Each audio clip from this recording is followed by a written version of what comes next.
America, we stand for freedom.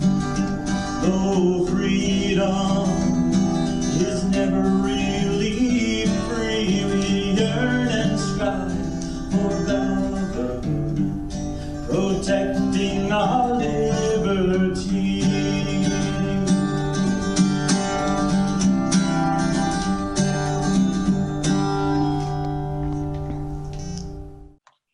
Hi, and welcome to another episode of Your Right to Know, brought to you by the Fitchburg Republican City Committee. We're going to be doing a virtual show today, and my co-host with me is former Mayor Dan Mylott and a very special guest, Glenn Fossa. And Glenn, you're running for a state rep in the Fitchburg-Lunenburg district. I'd like to first thank you to the show, and would you like to say any opening words? Well, it's just great to be here once again at FATV Studios, even if it is remotely.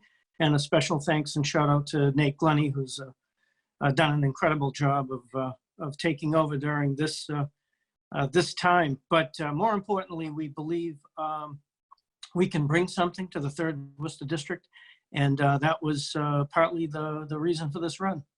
Excellent. Well, so getting to some of the questions, this is your first run for public office. Why now? Honestly, never even considered running for public office, and got a phone call and got 2 phone calls and then got 3 phone calls about representing the 3rd Worcester District with Steve Hay stepping down, not running again.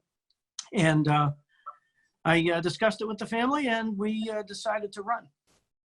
So what made you decide that the time was right to take on this challenge of being the state rep for the 3rd Worcester District?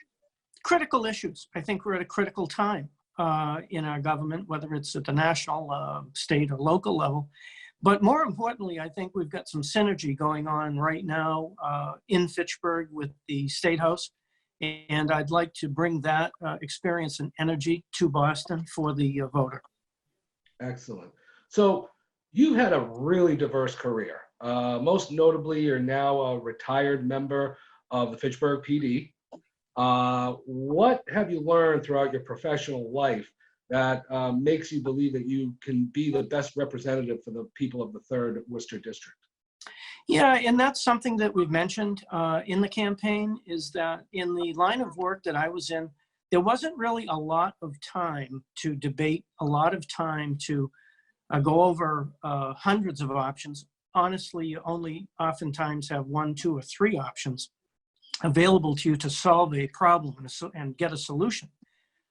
We believe in the campaign that those kinds of intrinsic abilities could certainly help to cut through some of the red tape and paperwork sometimes that gets caught up with legislation, and that we could move quickly to get a lot done on Beacon Hill. Excellent. So what issues are you running on? Well, really, it's about the office. It's about being available, answering the phone, being available to the constituent, the voter. It's about bringing your issues and the voters' issues to Boston and doing it in a very capable way. And then, of course, we went down ABC commitment, the commitment that I've shown both in my personal and my professional life, that I will be truly committed to this office. Well, you have been committed to the city of Fitchburg. That's no lie. So what about such issues such as opioid abuse, crime, and even immigration in or sanctuary city status in Fitchburg? Yeah, so the opioid condition or situation is near and dear to my heart. I lost an older brother, a sibling, to addiction. And I watched from the early 70s how particularly heroin played out in American society.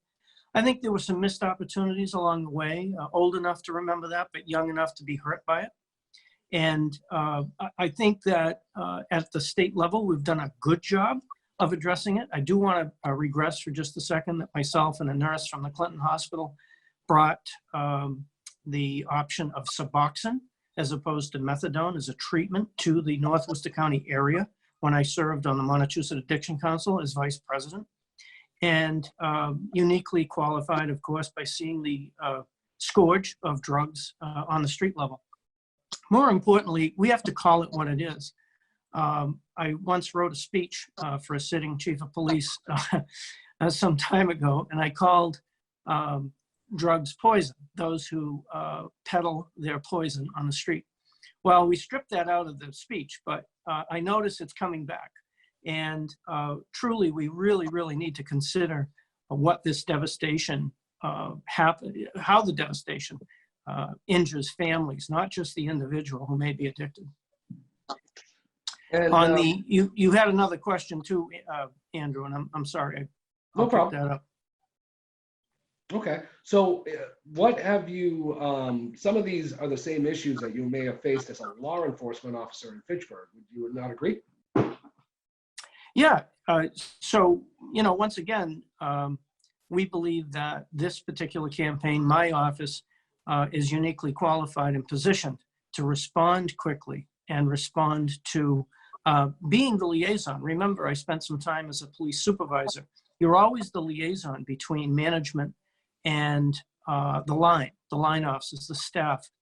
And one of the things that's critical is the ability to work with city administration and liaison to state government so that the right message is getting out and the right response is coming back to our city. Excellent. Dan, do you have any questions? Well, I do. For one thing, I want to say that I've known Glenn for a lawful long time, and we've worked together very well, and I consider him a very good friend. When I was mayor, he was a very integral part of my relationship with the police department, and in fact, we went to Washington together one time and had a very good time meeting everybody. Glenn's a very well-rounded person and is a very knowledgeable person, and I'm very happy that he's running for state rep. I think he's going to do a great, great job. What I want to ask is some of what you have just said, but since we've had such a good relationship, what I want to know is what are you going to do for Fitchburg? Knowing, I know you know the city very well, and knowing what's going on, where do you see your relationship with the rest of the legislature in providing Fitchburg with the necessary tools that it needs to complete the renovation of the city, especially Main Street? And where are you on that issue? Yeah, so uniquely, and thank you for the kind words, Dan. We go back a long, long time, and you sold me this tie, by the way. And I hope so.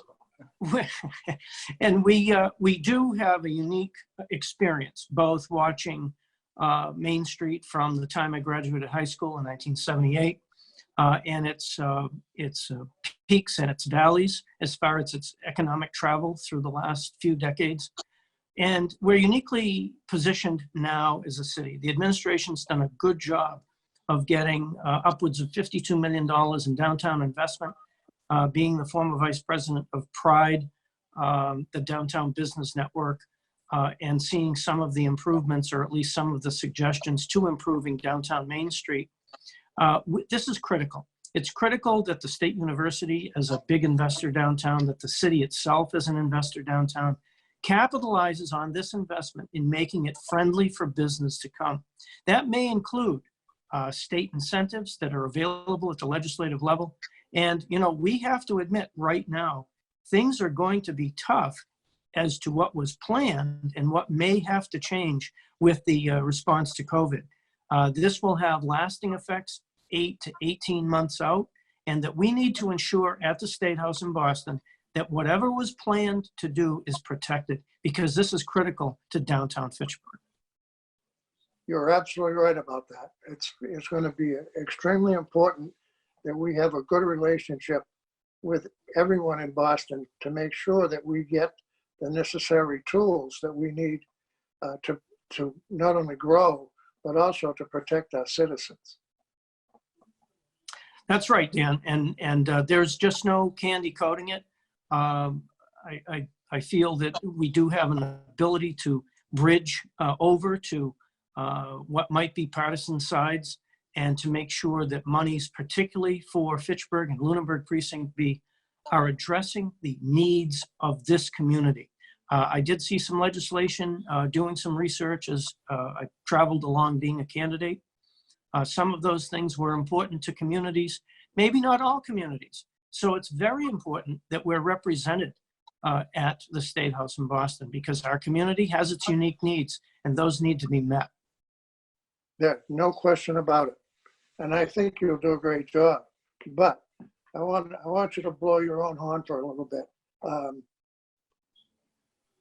How does your background uniquely make you available to the city of Fitchburg as a state representative? Yeah, I'm glad you asked I know what that you've done, question. but not everybody does. I'm glad you asked that question. About 15 years ago, 13 years ago or so maybe, I came home with another telephone. And my lovely other half, been together for 28 years, Sally said, what's that phone? I go, oh, this is my new telephone for the chief's office. When he calls, I need to answer. And that phone traveled with us, yes, on vacation, 24 hours a day, sat next to the bedstand. And uniquely, after retiring, a little time went by and I came home with another phone. And she said, I thought you got rid of 2 phones. And I said, well, now I'm the executive director for Fitchburg Access Television. And I could be called anytime to address an issue, to make a decision. So the third time around was the campaign phone, 978-577-9404. And once again, we're handling 2 phones. I like it. I'm available. I like to answer the phone. I like to be available and be responsive to needs. And it's just built in. Not to go into a bunch of history, but I come from, a very strong military parental background. My dad was in the service for a tour in World War II, and my mom was a career government service worker. So responding to the needs of people is something that fortunately, I guess, from my experience, falls right squarely on our lap. I loved every day I worked as a police officer, loved everything I ever did. And I want to take that experience and talent to this job. Well, I have one more. As we look at what's going on today, and we see some of the missteps that have been made in fighting this disease, are we on the right track? Has the governor led us to the right place? And are we going to get open soon? Yeah, so uniquely, and I had mentioned it in another show, I co-authored the Community Emergency Response Plan for the city of Fitchburg. And you intimately know that, along with the Deputy Chief from the Fitchburg Fire Department, very talented Michael Spano. And we have good plans here locally. And I think that's played out. I think the city's responded well. I think we've had limited impact on the population, if you look at the numbers. At the state level, I do think Governor Baker has done a good job, but what seems to be circling is the preparedness of local communities and states to have responded to this. And speaking from the experience level, pandemics are one of those things communities are supposed to be prepared for, whether it be the heads up that came after Pearl Harbor or the heads up that came after 2001 when I was appointed as the assistant emergency management director for the city of Fitchburg at the time. Those plans went into effect over about an 24 month period. And of course, we used those plans during the storm of 2008. Almost flawlessly, we had no loss of life and limited injury or issues that came from it. That was not the case in other communities, not to blow our own horn, but Fitchburg was well prepared, and it was heartwarming to know that that played out. A lot of that went on the backs of how well the citizens did with it. At the state level, I would definitely say to you, I think they did a good job, but once again, the state can only transfer their success and into each individual city and town as to whether they were prepared or not. As you know, our neighboring city, Charlie Coggins, was the director over there for a long time. We worked together. I know that Leominster did a good job in their response and was prepared. At the national level, and we can't look at the local or the state level without talking about the national level. I'm not sure we were fully prepared at the national level, but what I do know is that through quick action and engaging the private sector, we certainly responded well to this concern and this problem. As we well know, the state of New York asked for tens of thousands of ventilators, and somehow we were able to get even automobile manufacturing companies to start producing that product. That's just one example. Now we're on the cusp of seeing possibly the prescription drug that's going to curtail the effects of it. We were told originally it could be up to 18 months before we even saw that. Typically, it used to take 10 years. And what? We've seen it in less than 3 months. This is the American ingenuity. It trickles down and is available right here in Fitchburg. That's what we need to make Fitchburg great again.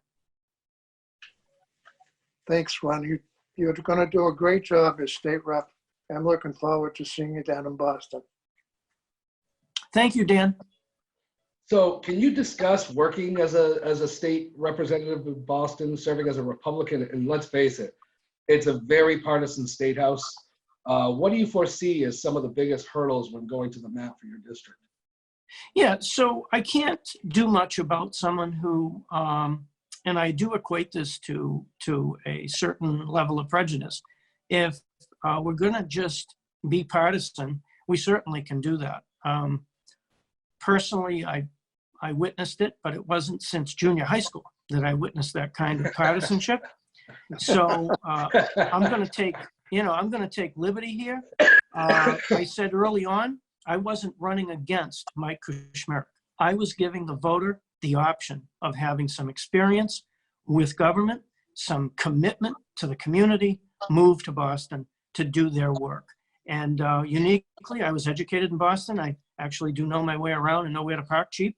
But the real ins and outs come from experience.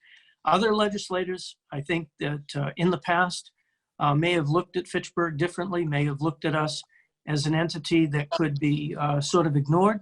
And it's my goal never to have that happen. You believe that the lack of bipartisan representation in the State House has in any way impeded the state's response to cities and towns during the COVID-19 pandemic? All I would say, Andrew, is I hope not. I haven't heard any stories locally. What I did learn from all the folks here in 01420 and portions of Lunenburg, of course, Precinct B, is that things, COVID didn't hit that community too bad, in the sense that it didn't seem like there were any log jams or blockades to doing a good job. So all I would say is that Fitchburg has from time to time been considered a very unique community, that we often work in a very bipartisan way, and we do a good job working with one another. I'm not sure how much of a percentage would be so entrenched at the State House that they wouldn't want to get something done that was good for everyone. But I believe with good dialogue and negotiation, I think we can get the job done. And I do want to say, after a lifelong of building a home, building a business, more than one, negotiating contracts, working as a union president, I understand labor. I understand administration of labor. I understand government. I understand civil service. I understand the law. I understand how the House works with the Senate and the executive branch, the judicial branch. I understand that. And I also understand that sometimes having the view from outside, not being necessarily a career legislator, a politician, you may bring something really unique to the job. So the residents of Fitchburg know you well. However, the 3rd Worcester district also includes one precinct in Lunenburg where people may not know you as well as the people in Fitchburg. How do you intend to introduce yourself to these voters and get your name out in general, but also in light of the current pandemic? Yeah, so the most recent issues here, the COVID has created somewhat of a challenge for campaigns altogether, getting signatures, which we exceeded by 3 times the amount. Congratulations. We were able to get a number of those signatures in Lunenburg as well. And we've made about 3 or 4 steady, strong contacts now in Lunenburg. This is the month when we'll be getting that word out to Lunenburg Precinct B, that I will work just as hard for those folks over there as I will the citizens of Fitchburg. And as we move into this next month, we've already distributed north of 1,200 postcards to our strongest voting populations, letting them know how they'll be represented in the city of Boston. So in light of the COVID-19 quarantining, what do you think about considerations that are being given for mail-in voting versus absentee or in-person voting? Well, it's interesting. I stood up the campaign Facebook page and I went through more of an identification verification process than I did for a secret clearance for the US government. And I'm not kidding, and I mean that. So if we did voting by electronic means with the same level of fervor that was handled, I'm okay with it. If it's a gateway to fraud, I'm concerned about it. And of course, police officers are notably suspicious of processes that don't have good auditing capability. So I believe in it. I believe that a lot of our constituents may be housebound or may be fearful of going out. I would personally endorse and support a good system for retrieving electronic voting or absentee ballots, but I would want in place auditing processes that ensured no fraud was going to take place. And I'm sure our local people in the voting booth would do that. But what do you think about it nationally? Is it just way too much, way too much opportunity for fraud? Well, as I said, what we learned from COVID was that the Treasury computers are 40 years old. We learned that the capability for the government to sometimes work quickly is hampered by an antiquated methodology or system.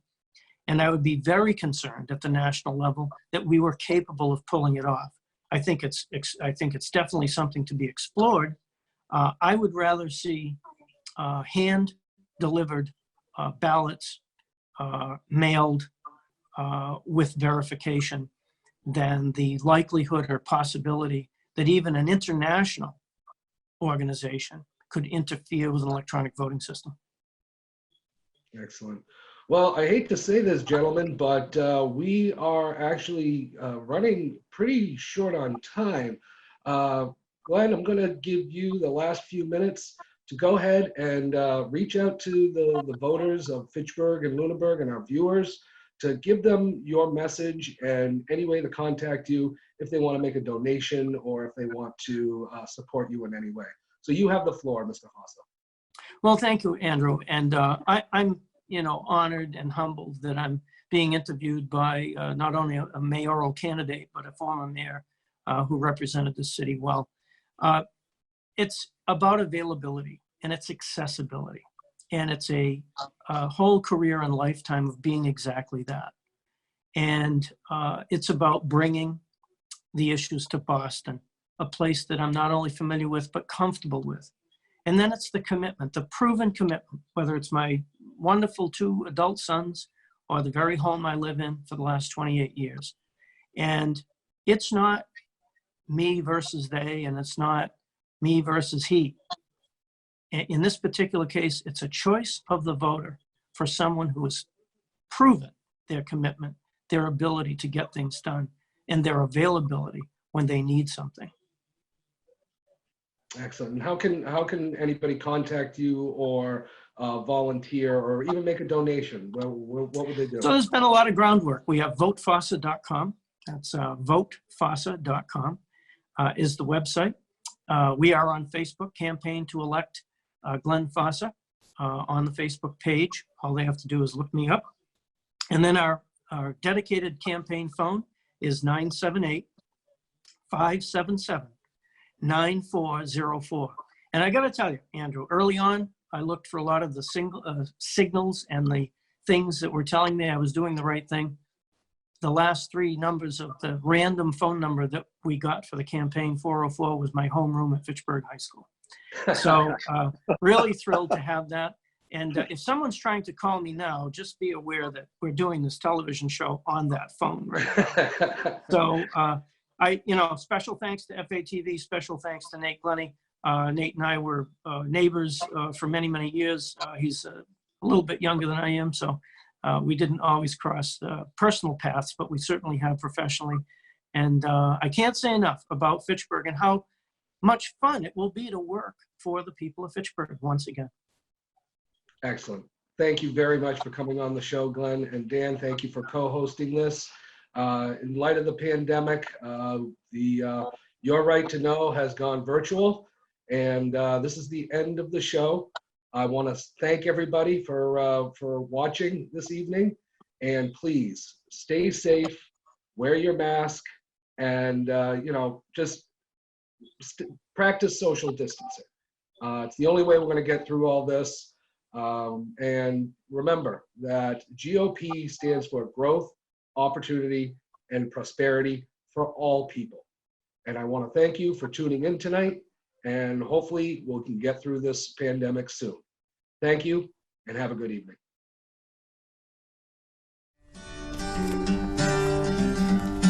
America, we stand for freedom. So let us all unite to yearn and strive for our republic that reflects our values, that preserves our rights, and goes forth in power and might, that reflects our values and preserves our rights, and goes forth in power and might.